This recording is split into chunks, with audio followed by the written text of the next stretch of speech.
Another popular phrase of the have-nots, what I like to call the language of the poor, is they're like, the system is rigged. It's impossible for me to buy a house. It's impossible. Once I met a guy who was making a total compensation of 600,000. By trade, I'm a headhunter. And this man was making 300 something on base. And his stocks and equity and all those other perks and bonuses landed him around the total compensation of $600,000. And you know what he said to me? He's a classic example of a have-not, the language of the poor. What he said was, Don, I can't afford to buy a house.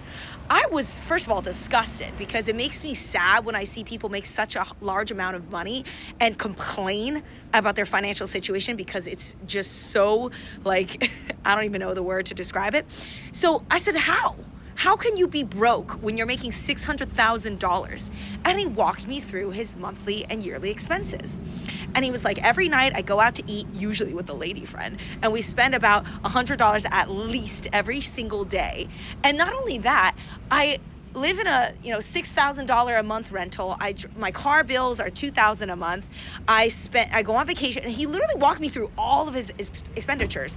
And yeah, no shit, this man literally spent all his money. And remember that $600,000 is taxed at almost 50%. So yeah, he's only earning about $300,000. And when you spend like that, yes, very quickly the money that you have ends up being nothing. So this is exactly why the language of the poor is always going to blame the system, no matter if you're making 600,000 or 60,000. But yet you look over at the poor immigrant next door who literally mows lawns for a living, and before you know it, 10 years later, he's buying a house. How? This is what I mean by the language of the poor. They say the system is rigged when they don't even look at their actual life habits and what they're spending their money on.